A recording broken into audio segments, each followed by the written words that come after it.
Aprendo en casa. Muy buenos días, les habla el profesor Miguel Saico Mendigure del área de Ciencia y Tecnología. Estamos en la semana 24 y el propósito de aprendizaje del día de hoy es justifica cómo el uso eficiente de la energía eléctrica contribuyen a la mitigación del cambio climático. El reto es construirán una justificación de cómo deberíamos consumir la energía eléctrica de modo eficiente que contribuyamos a la mitigación del cambio climático. ¿Cómo crees que lo lograremos? Primero, deben escribir las ideas importantes que iremos mencionando. Segundo, realizar y completar un cuadro con 3 columnas. Y tercero, todos los datos anteriores construye la justificación de por qué deberíamos usar la electricidad de modo eficiente y así contribuir a mitigar el cambio climático. ¿Cómo se produce la electricidad y cómo influye en el medio ambiente? La electricidad es un fenómeno producido por el movimiento de interacción de los electrones de un átomo en un material conductor. Aquí observamos el núcleo del átomo, donde se encuentran los protones y neutrones principalmente, rodeado de electrones que están girando. Entonces, cuando se transfiere un electrón de un átomo hacia otro, se genera la electricidad y así sucesivamente. Entonces, la electricidad es una forma de energía que las personas empleamos para desarrollar diferentes actividades. Para que llegue a nuestros hogares, la electricidad se tiene que realizar 3 etapas: la generación de la electricidad, la transmisión y la distribución de la energía eléctrica. Entonces, las centrales eléctricas es donde se genera la electricidad, principalmente de materias primas, como pueden ser la hidráulica, la térmica, la solar, nuclear o eólica. Luego se realiza la transmisión a través de redes eléctricas para llegar al final a las poblaciones, a las ciudades e industrias, en el cual son transformadas en forma de luz, puede ser calor, sonido, movimiento, ¿no? Entonces, de esa forma se produce la electricidad. Una forma de generar electricidad es por inducción electromagnética. Este sistema implica que una bobina gire dentro de un campo magnético. La velocidad se encarga de llevar las revoluciones desde las 620 revoluciones por minuto de la turbina a las 1500 revoluciones por minuto del generador. En la siguiente etapa, el generador se encarga de transformar la energía mecánica en energía eléctrica. De este modo, salen de sus terminales 380 volts de corriente alterna. Luego, gracias al transformador, este voltaje se eleva a 13.200 voltios para facilitar el transporte de la potencia eléctrica producida.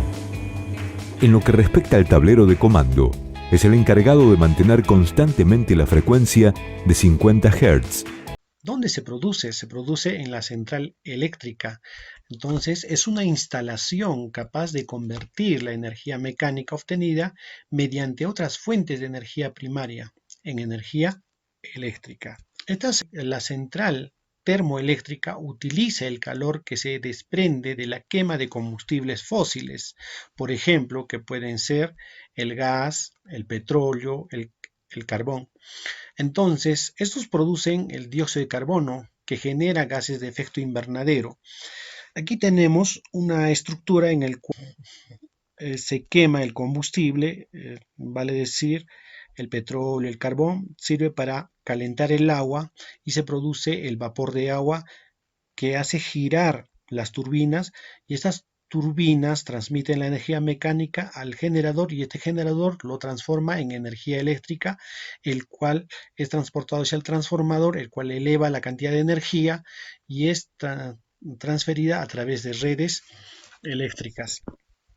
Otra clase de central eléctrica que tenemos es la central nuclear. Se genera electricidad a partir de la energía térmica producida mediante reacciones de fisión nuclear.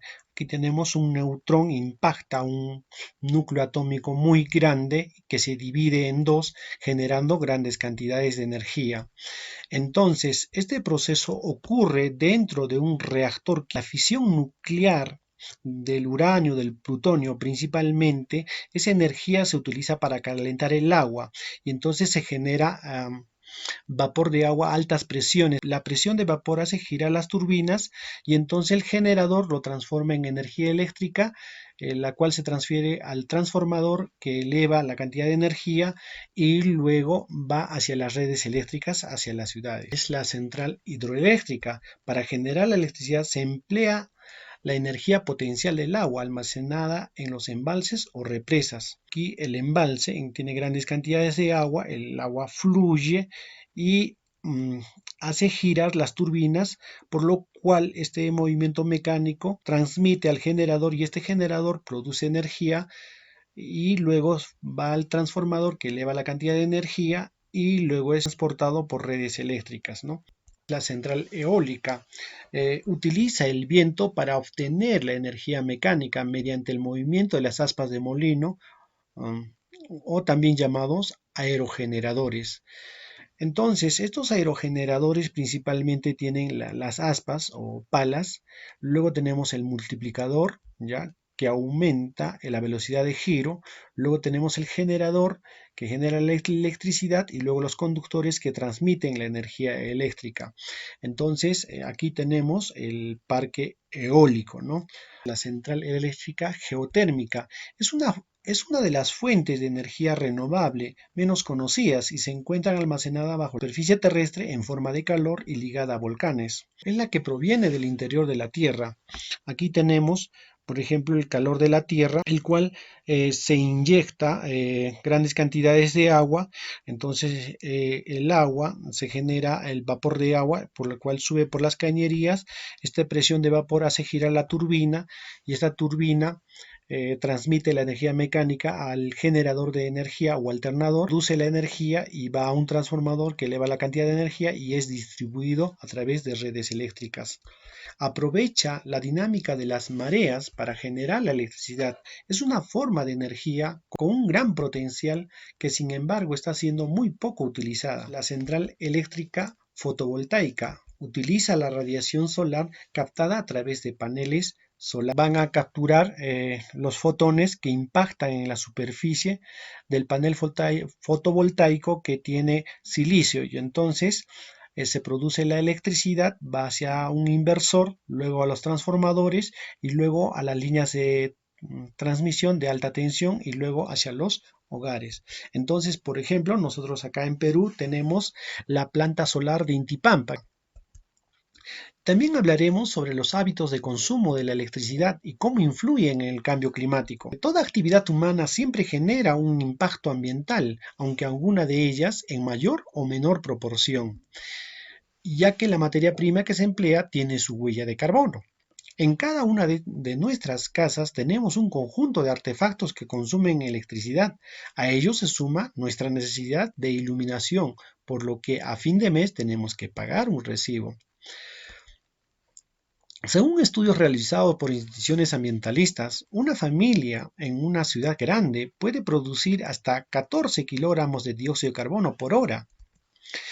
Actividades simples como mirar televisión, usar computadora, planchar, contribuyen al cambio climático, pues para producir la electricidad que se emplea se usan combustibles fósiles y aunque se usa electricidad producida en una hidroeléctrica, esta también tiene su huella de carbono. Entonces te preguntarás, ¿qué es la huella de carbono? La huella de carbono es la totalidad de gases de efecto invernadero emitidos por efecto directo o indirecto por un individuo, organización, evento o producto. Cada una de las cosas que usamos, incluida la energía que usamos, puede expresarse en términos de producción de gases de efecto invernadero que influyen en el cambio climático. Por ejemplo, la huella de carbono de 1 litro de leche sería necesario, pues, los siguientes procesos.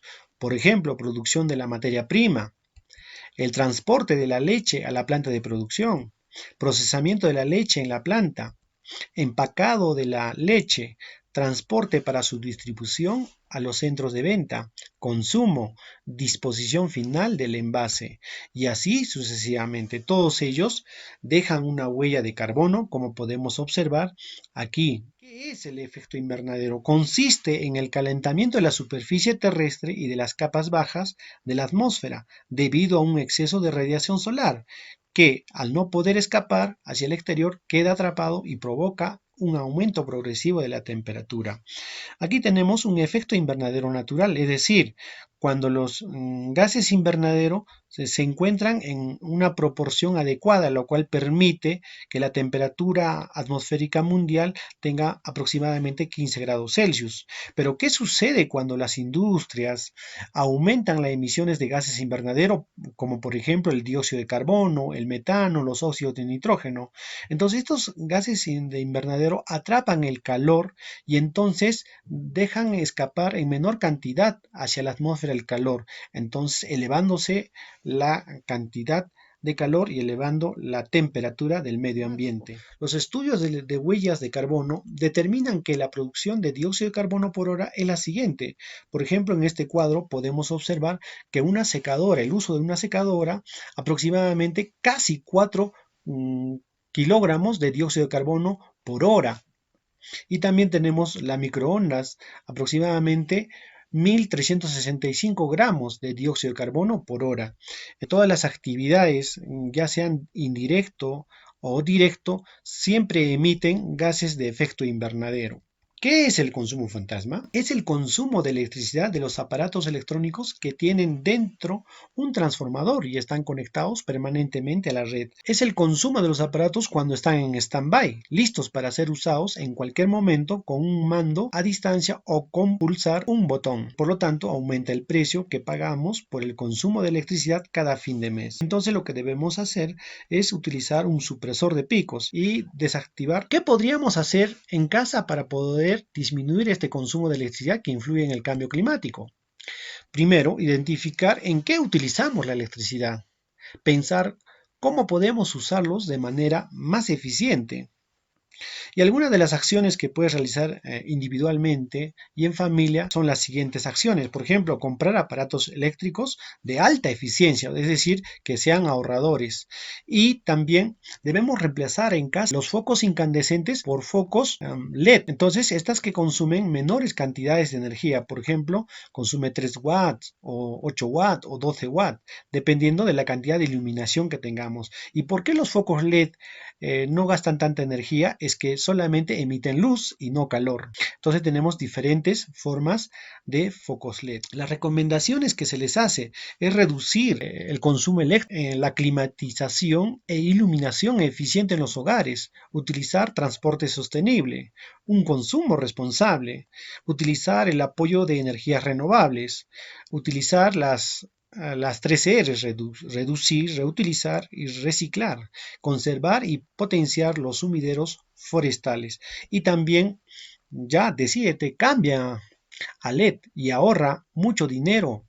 Entonces acá podemos observar nosotros que un foco incandescente de 100 watts, si usas por 3 horas de uso al día durante un mes, 5 soles 20. Pero en cambio si usas un super ahorrador foco LED, entonces de 12 watts, 0.62 y esos 12 watts, por ejemplo hay de 3 watts, imagínate cuánto ahorro habría. Y cuando uno vaya a comprar electrodomésticos, tiene que fijarse en las etiquetas, en el máximo ahorro cuando tiene catalogado como A, en cambio está catalogado como B.